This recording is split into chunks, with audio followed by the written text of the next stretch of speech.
Hi my dear sweet family. ఈరోజు మీకు చాలా ఇంపార్టెంట్ టాపిక్తో వచ్చాను. అదేంటంటే లెక్కలేనితనంతో కానీ అవగాహన లోపంగా కానీ పర్టికులర్గా ఈ యొక్క విషయంలోనే ప్రతి ఒక్కరూ 100% మంది వ్యాధి ముదిరిపోయేదాకా అసలు దాని మీద ఎలాంటి దృష్టే పెట్టరు. ఎట్టు పడితే అటు విచ్చలవిడిగా దానిని ఊపిరి ఆడనీయకుండా డ్యామేజ్ చేసే వరకు మీరు అస్సలు మాట వినరు. చూసారా, ఇంతసేపు నేను ఇంత చెప్పినా కూడా ఇంకా దేని గురించి చెప్తున్నాను అని సందేహంలో ఉన్నారా? అదేనండి, మన బంగారు తల్లి కిడ్నీ గురించి చెప్తున్నాను. నేను ఇక్కడ ఎందుకు బంగారు తల్లి అన్నాను అంటే, మన శరీరంలో అత్యంత విలువైన పార్ట్ మెదడు. తర్వాత మెదడులో ఏముంటుంది? సెంట్రల్ నర్వస్ సిస్టమ్ ఉంటుంది. అది మెయిన్ ఇంపార్టెంట్ ఫంక్షనింగ్ మన శరీరంలో. దాని తర్వాత అంతటి రోల్ ఏది నిర్వర్తిస్తుందంటే కిడ్నీనే. ఎందుకంటే మన శరీరంలో జరిగే ప్రతి ప్రక్రియ, అంటే జీర్ణ వ్యవస్థ కావచ్చు, మూత్ర వ్యవస్థ కావచ్చు, మల వ్యవస్థ కావచ్చు, అలాగే గుండెలో జరిగే రక్త ప్రసరణ కావచ్చు, ప్రతి దానిలో తన వంతు పాత్ర నిర్వర్తిస్తూ ఉంటుంది. అందుకే మనకు ఏ వ్యాధి వచ్చినా అది తీవ్రతరం దాలిస్తే దాని యొక్క ఎఫెక్ట్ పడేది మాత్రం కిడ్నీ పైనే. ఉదాహరణకు బీపీ హైగా వచ్చింది, కంట్రోల్ కాకపోయింది, షుగర్ పెరిగినా, క్యాన్సర్ కావచ్చు, జీర్ణ వ్యవస్థలో ఏదైనా ప్రాబ్లం కావచ్చు, ఎక్కడ ప్రాబ్లం వచ్చినా దాని యొక్క ఎఫెక్ట్ పడేది కిడ్నీ పైనే. కాకపోతే కిడ్నీకి ఉండే ఒకే ఒక మహత్తరమైన గుణం ఏంటంటే, మహాభారతంలో భీష్ముడు మాదిరిగా అన్నమాట, అన్ని వైపులా అంటే ఈ ఇప్పుడు ఎఫెక్ట్ పడుతుంది కదా, ఈ ఎఫెక్ట్లు వచ్చి పడి అన్ని 360 డిగ్రీస్లో ఒక్కొక్క, ఇప్పుడు గుండె నుంచి ఒక ఎఫెక్టు, అలాగే జీర్ణ వ్యవస్థ నుంచి ఎఫెక్టు, మూత్ర వ్యవస్థ నుంచి, అట్లా అన్ని వ్యవస్థలో నుంచి ఏ ప్రాబ్లం వచ్చినా దీనిపైన ఎఫెక్ట్ పడి బాగా డ్యామేజ్ అయితే తప్ప దాని ప్రాబ్లం అనేది బయటపడదు. ఇదే దీనిలో ఉన్న సమస్య.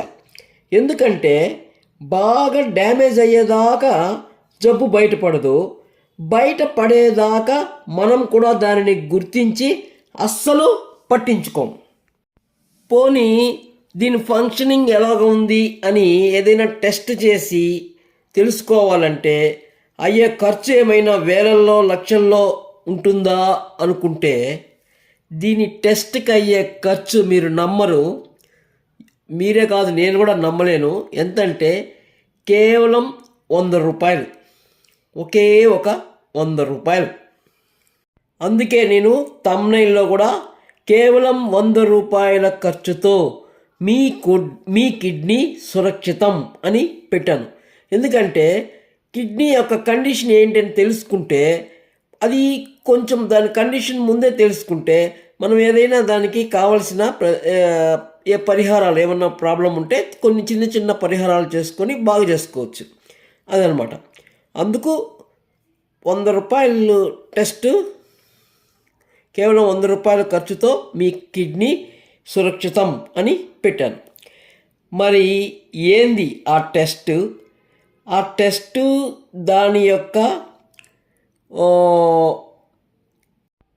దానివల్ల మనకు ఏం తెలుస్తుంది, ఎలాంటి జాగ్రత్తలు తీసుకోవాలి అనేది ఇప్పుడు చెప్తాను, చూడండి. జనరల్గా డాక్టర్ కూడా ఏ జబ్బు వచ్చినా అన్ని బ్లడ్ రిపోర్ట్స్ తీస్తారు, కానీ చాలా వరకు కేవలం 100 రూపాయలు ఖర్చు అయ్యే ఈ టెస్ట్ మాత్రం రెఫర్ చేయరు. కానీ నేను చెప్తా ఉన్నాను, మీకు ఎలాంటి రోగాలైనా వస్తే ముఖ్యంగా తీసుకున్న బ్లడ్ రిపోర్ట్స్తో పాటు మీరు ఏదైనా జబ్బు వచ్చి ఏదైనా బ్లడ్ టెస్ట్లు తీసుకుంటారు కదా, తీసుకునేటప్పుడు ఖచ్చితంగా మర్చిపోకుండా కిడ్నీ టెస్ట్ కూడా చేయించండి. కాస్ట్ కేవలం 100 రూపాయలే. కాదు కూదు అని కొన్ని హై క్లాస్ సంస్థలైతే మహా అంటే ఒక 200 అవుతుంది. ఇది ఈ టెస్ట్ నేమ్ అంటే దాని పేరు ఏంటంటే ఇప్పుడు చెప్తాను. టెస్ట్ పేరు వచ్చి క్రియాటిన్ టెస్ట్. దీని యొక్క రెఫరల్ రేంజ్ వచ్చి జనరల్గా పురుషులకి వేరుగా స్త్రీలకు వేరుగా ఉంటుంది. సాధారణంగా పురుషులకైతే 0.7 mg అంటే మిల్లీగ్రాములు, 1.3 mg అక్కడ వరకు రెఫరల్ ఉంటుంది. అంటే 0.7 కంటే తక్కువ ఉంటే మనం అవుట్ ఆఫ్ డేంజర్ అని, 0.7 నుంచి 0.71 అట్లా ఉండిందంటే ప్రాబ్లం స్టార్ట్ అయిందని, అప్పుడు మనము జాగ్రత్త పడాలి. అది మళ్ళీ ఫుల్గా డ్యామేజ్ అయ్యేదాకా కాదని. అయితే ఈ రెఫరల్ రేంజ్ స్త్రీలలో ఎలా ఉంటుందంటే 0.6 mg అంటే 0.6 నుంచే వాళ్ళు జాగ్రత్తగా ఉండాలా. అలాగే 1.1 ఈ మధ్యలో 1.1 అనేది హైయెస్ట్ అన్నమాట. అంటే 1.1 వరకు ప్రాబ్లం లేదు, 1.12 అట్లా వచ్చిందంటే ప్రాబ్లం ఉంటుంది అని అర్థం. 1.1 అంటే దగ్గరకు వచ్చినారు. సో అంటే వ్యాధి ఇంకా టచ్ అవుతుంది కిడ్నీలో ప్రాబ్లం అనేది అని అర్థం. ఇక్కడ పురుషులకైతే 0.7 mg నుంచి 1.3 వరకు ఆ మధ్యలో ఉంటే ప్రాబ్లం లేదు. ఓకే, అయితే నేనేమి డాక్టర్ని కాదు, నాకు తెలిసిన సమాచారం మేరకు మీకు దీని యొక్క రెఫరల్ రేంజ్ గురించి ఇలా చెప్తున్నాను. మీకు ఏదైనా కన్ఫర్మేషన్ కోసం మాత్రం ఖచ్చితంగా నిపుణులను సంప్రదించండి. కానీ టెస్ట్ చేసుకునేదానికి మాత్రం ఎవరి ప్రమేయము లేకపోయినా ముందు జాగ్రత్తగా చేసుకుని మీ కిడ్నీ యొక్క పరిస్థితి ఎలా ఉంది అని మాత్రం నిపుణులను సంప్రదించండి. తెలుసుకోవాల్సిన బాధ్యత మాత్రం మీకుంది. అయితే మీ యొక్క కిడ్నీ కండిషన్ రెఫరల్ రేంజ్ దాటితే, అంటే ఉండాల్సిన దానికంటే ఎక్కువగా ఉంటే మాత్రం నేను ఎలాంటి సజెషన్స్ చెప్పను. ఖచ్చితంగా నిపుణులని సంప్రదించాల్సిందే. అయితే సేఫ్ జోన్లో ఉన్నవారికి మాత్రం కొన్ని రకాల సలహాలు, అంటే దానికి ఎలాంటి పరిహారాలు చేసుకుంటే మన కిడ్నీని సురక్షితంగా ఉండవచ్చో అనేది నేను పాటిస్తున్న కొన్ని జాగ్రత్తల గురించి చెప్తాను. అయితే ఇక్కడ ఇంకొక ముఖ్య విషయము చెప్తున్నాను చూడండి. షుగర్ ఉన్నవారు మాత్రం ఖచ్చితంగా తరచుగా క్రియాటిన్ టెస్ట్ కూడా చేయించుకోవాలి. అంటే ఎందుకు చెప్తున్నానంటే, షుగర్ ఉండేవాళ్ళు చాలామంది ఒక భ్రమలో ఉంటారు. ఏంటంటే నాకు 300 ఉంది, ఒక్కోసారి 400 కూడా దాటేస్తుంది, ఏం భయపడాల్సిన పనిలే, టాబ్లెట్ వేసుకుంటా తగ్గిపోతుంది అని అంటూ ఉంటారు. అలా అంటూ ఉన్నవారు కొద్ది రోజులకి, అంటే వాళ్ళ యొక్క అమాయకత్వం కావచ్చు, వాళ్ళకున్న అవగాహన లోపం కావచ్చు, అలా చెప్తూ ఒక 5 ఏళ్ళు 10 ఏళ్ళు దాటిన తర్వాత ఏజ్ అవుతుంది కదా, వీళ్ళు మాత్రం ఇదే భ్రమలో ఉంటారు. 300 400 కామన్ అని. కానీ అది చాలా డేంజర్ థింగ్. ఆ ఆలోచన విధానాన్ని మాత్రం ఖచ్చితంగా మానుకోండి. ఎందుకంటే షుగర్ అనేది సైలెంట్ కిల్లర్ అనమాట. చూసేదానికి 300 400 వచ్చినా మీరు అది ఏమంటే ఇన్సులిన్ ఇస్తారు, తీసుకోగానే తగ్గుతుంది, బ్యాలెన్స్ చేసేస్తుంది మాత్ర వేసుకుంటే లేదా ఇన్సులిన్ వేసుకుంటే. అది చూసేస్తే బాగా అయిపోతుంది అనుకుంటారు. కానీ అక్కడే మీరు పప్పులో కాలేసినట్టు అది అలాగే ఉంటుంది. కానీ లోపలే సైలెంట్గా అది ఏం చేస్తుందంటే కిడ్నీలు, లివరు, ఈ గాల్ బ్లాడర్స్ అన్ని శరీరంలో ఉండే పార్ట్లు అన్నీ సైలెంట్గా డ్యామేజ్ చేసేస్తుంది. అందుకు షుగర్తో మాత్రం మీరు చాలా కేర్ఫుల్గా ఉండాలి. ఎప్పటికప్పుడు బ్లడ్ టెస్ట్లు, అంటే ఫ్రీక్వెంట్గా, అంటే మరీ రోజు కాకపోయినా వారానికో 10 రోజులకో ఒకసారి చూసుకుంటూ బ్యాలెన్సింగ్గా పెట్టుకోవడం అనేది చాలా ఇంపార్టెంట్. షుగర్ టెస్ట్ ఉన్నవాళ్ళు నెగ్లెక్ట్ చేయబాకండి. మరి ముఖ్యంగా షుగర్ ఉన్నవాళ్ళు షుగర్ కంటే కూడా కిడ్నీ టెస్ట్లు ఎంత ఎక్కువ సార్లు చేయించుకుంటే అంత మంచిది. ఎందుకంటే షుగర్ ట్యాబ్లెట్ వేసుకుంటే తగ్గిపోతుంది, లేదా పెరిగేటప్పుడు ఒక ట్యాబ్లెట్ వేస్తే తగ్గుతుంది, తక్కువగా ఉండేటప్పుడు ఒక రోజు చక్కెర తినేస్తే ఎక్కువైపోతుంది. అది మనం తెలుసుకోవచ్చు. కానీ కిడ్నీ అట్ట తెలియదు, లోపలే కుళ్ళబడిపోతుంది. అందుకు ఖచ్చితంగా షుగరు, బీపీ కూడా అట్లాంటిదే. ఎందుకంటే అవి రెండు బ్లడ్కి సంబంధించిన రిలేటెడ్ వ్యాధులు. గుండె ఏం చేస్తుంది, రక్తాన్ని పంపింగ్ చేసి అన్ని యొక్క శరీరంలో ఉండే నాళాలకు అన్నిటికీ పంపిస్తుంది, మొత్తం అన్ని పార్ట్లకి సరఫరా చేస్తుంది. మొత్తం బ్లడ్ గుండెలోకి వస్తే అక్కడి నుంచి పంపింగ్ చేస్తుంది. కానీ ఇప్పుడు ఈ షుగర్ అనేది ఏంది, హెచ్చు తగ్గులు అంటే ఎక్కువ తక్కువ. కిడ్నీ ఏం చేస్తుందంటే ఈ రక్తంలో ఉండేటువంటి మలిన పదార్థాలన్నింటినీ వేరు చేసి మలముకు సంబంధించింది అంటే ఇప్పుడు సపోజ్ లెటిన్ అనుకోండి, దానికి ఒక గొట్టం ద్వారా, మూత్రం దానికి సపరేటు, అట్లా దాంట్లో ఇంకా కొన్ని ఏమైనా వేస్ట్ ఉండేది అట్లా రకరకాల సెక్షన్స్గా డివైడ్ చేసి ఫిల్టర్ చేస్తుంది. బ్లడ్ని ఫిల్టర్ చేసి ప్యూరిఫై చేసి గుండెకి పంపిస్తుంది. ఎప్పుడైతే గుండెలో హెచ్చు తగ్గులు వచ్చినాయంటే దానికి దగ్గరగా అనుసంధానమై ఉండే పార్ట్ కిడ్నీ కాబట్టి ఖచ్చితంగా గుండె జబ్బు ఉన్నప్పుడు ఖచ్చితంగా కిడ్నీకి ఎఫెక్ట్ అయ్యే ఛాన్సెస్ ఉంటుంది. అలాగే షుగర్ కూడా అలాంటివి. షుగర్ కూడా హెచ్చు తగ్గులు అయినప్పుడు కూడా ఖచ్చితంగా దాని యొక్క ఎఫెక్ట్ కిడ్నీ పైన పడుతుంది. అందుకు షుగరు, బీపీ ఉండేవాళ్ళు తరచుగా వాటితో పాటు క్రియాటిన్ అనే టెస్ట్ కూడా ఖచ్చితంగా చేసుకోవాలి. ఇదే నేను ఇంతసేపు గొంతు దించుకొని చెప్పేది. ఎందుకంటే మన కిడ్నీలు సురక్షితంగా ఉంటే కేవలం 100 రూపాయలు ఖర్చు పెట్టి క్రియాటిన్ టెస్ట్ మర్చిపోకుండా, అశ్రద్ధ చేయకుండా తీసుకోండి. ఎందుకంటే మన కిడ్నీ ఏ కండిషన్లో ఉంది అని తెలిస్తే మనము జాగ్రత్తలు తీసుకోవచ్చు. అది నా ఇంటెన్షన్. ఓకే, ఇక్కడ వరకు క్లియర్ కదండి, అర్థమైంది కదా. ఇప్పుడు ఇలాంటి సమస్యలు రాకుండా జనరల్గా తీసుకోవాల్సిన జాగ్రత్తలు అంటే జనరల్గా బీపీ కానీ, షుగర్ కానీ, ఈ కిడ్నీ కానీ, ఈ మూడిట్లో ఎలాంటి సమస్యలు రాకుండా జనరల్గా తీసుకోవాల్సిన జాగ్రత్తలు అంటే ఏవేవి పనులు చేయాలి, ఏవేవి పనులు చేయకూడదు, ఏవేవి తినాలి, ఏవేవి తినకూడదు, వీటి గురించి ఇప్పుడు డిస్కస్ చేద్దాం. నాకు తెలిసినంత వరకు పాయింట్ నెంబర్ 1, నాకు తెలిసినంత వరకు అన్ని సమస్యలకు ఒకటే పరిష్కారం. ఏంటంటే మనం ఏమి తిన్నా శుభ్రంగా జీర్ణం అయిపోయిందనుకో ఏ సమస్య రాదు. అలాగే అందుకు మనం ఏం చేయాలి, జీర్ణం అయ్యే పదార్థాలు మాత్రమే తీసుకోవాలి. నెంబర్ 1, ఎంత పరిమాణంలో తీసుకుంటే మనకు జీర్ణము సాఫీగా జరిగిపోతుందో అంత పరిమాణంలో మాత్రమే తీసుకోవాలి. అంటే మితాహారం తినాలి అన్నమాట. ఇది పాయింట్ నెంబర్ 1. నెంబర్ 2, ఇక్కడ ఏంటంటే అక్కడ ఏం చెప్పినాం, మితాహారం తినాలి అంటే మితమైన భోజనం తినాలి.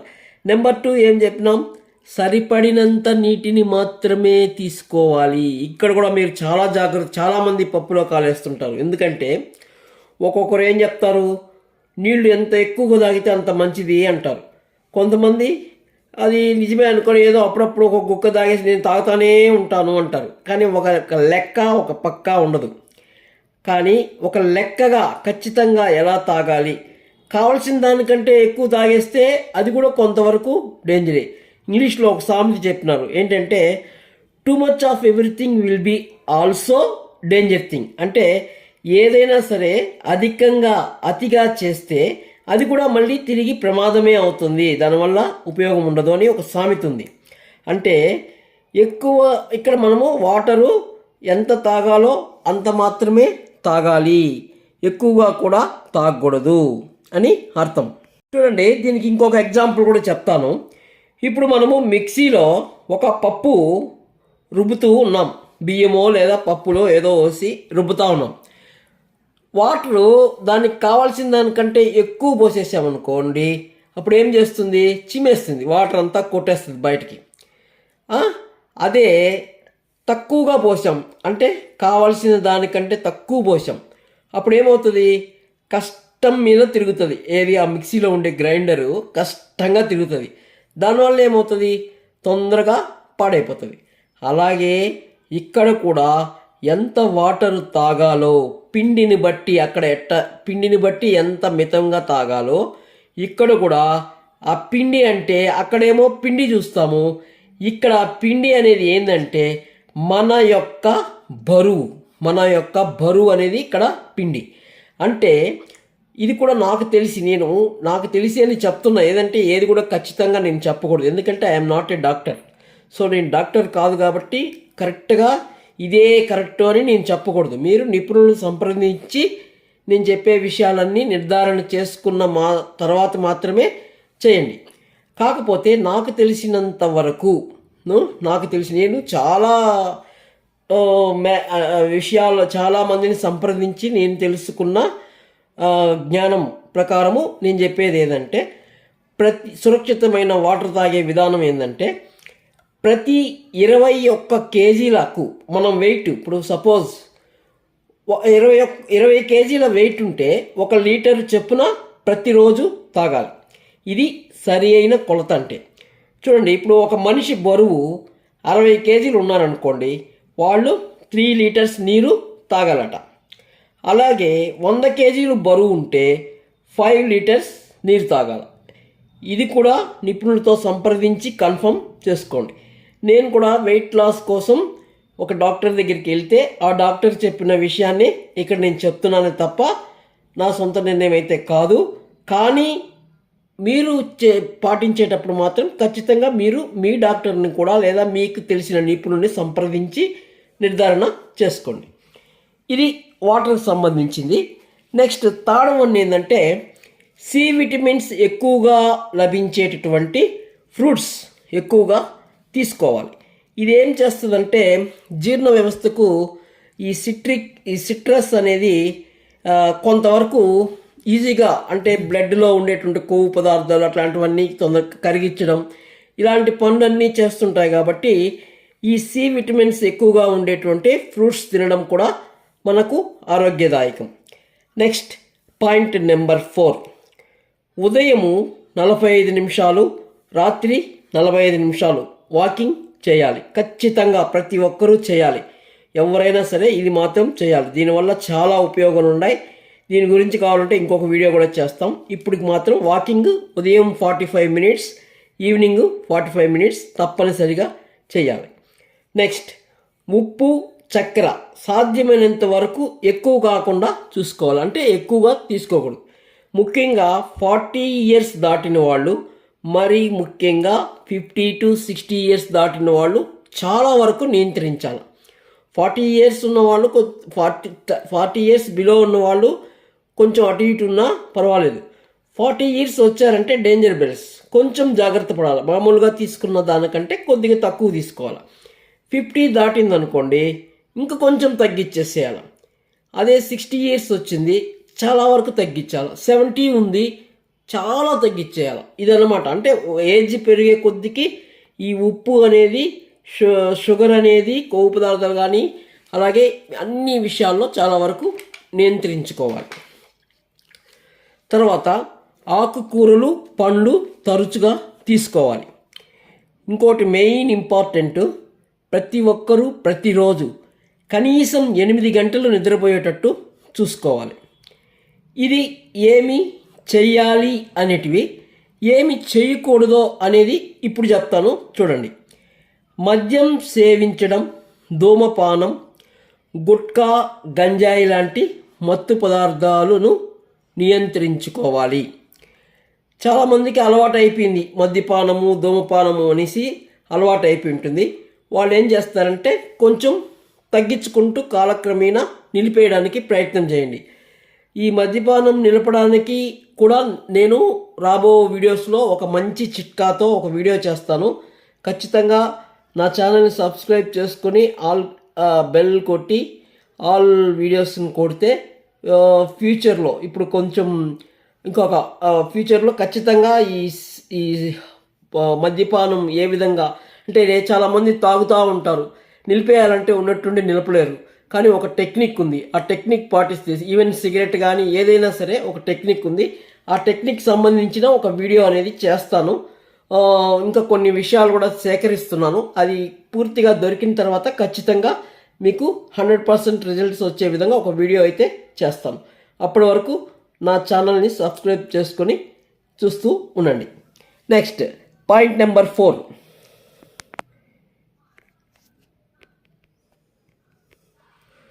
పాయింట్ నెంబర్ 4 వచ్చి మసాలా ఎక్కువగా ఉన్న ఆహారము అలాంటివి తక్కువగా తీసుకోవాలి అని అర్థం, ఎక్కువ తీసుకోకూడదు. నెక్స్ట్ అధిక మోతాదులో మాంసపు పదార్థాలను తినడం, కొవ్వు పదార్థాలను తినడం, ఇది కూడా చేయకూడదు, అధిక మోతాదులో తినకూడదు. ఇది కూడా వయసు రీత్యా గ్రాడ్యువల్గా తగ్గించుకుంటూ రావాలి. ఓకే, ఏదైనా 40 ఇయర్స్ బిలో ఉంటే మీకు కొంచెం అటు ఇటు ఎటు తిన్నా పర్వాలేదు. 40 ఇయర్స్ నుంచి కొద్దిగా గ్రాడ్యువల్గా తగ్గించుకుంటూ రావాలి. నెక్స్ట్ కొన్ని రకాల స్టెరాయిడ్లు, ఇది రకరకాల కారణాలు, నిద్ర రావడం కోసమనో లేదా ఎనర్జీ బాగా రావడం కోసమనో, ఏదో జ్ఞాపక శక్తి పెరిగిపోవాలా, ఇట్లాంటి వాటి కోసం ఏదో రకరకాల వేస్లో ఇంక వేరే వాటి కోసమో స్టెరాయిడ్స్ వాడుతూ ఉంటారు. ఈ స్టెరాయిడ్స్ వాడడం కూడా చాలా డేంజర్ థింగ్ అనమాట. అవి కూడా సాధ్యమైనంత వరకు వాటి జోలికి పోకుండా ఉంటే చాలా మంచిదన్నమాట. ఇవి అండి ఈరోజు నేను చెప్పాలనుకున్న జాగ్రత్తలు. మీకు మళ్ళీ చెప్తున్నా, అప్పుడప్పుడు తరచుగా క్రియాటిన్ టెస్ట్ మాత్రం చేయించుకుంటూ మీ ఆరోగ్యాన్ని కాపాడుకోండి. మీరందరూ ఆరోగ్యవంతంగా ఉండాలని కోరుకుంటూ, అలాగే మీరు ఖచ్చితంగా ఈ వీడియోకి కామెంట్స్ ఇస్తారని ఆశిస్తూ సెలవు తీసుకుంటున్నాను.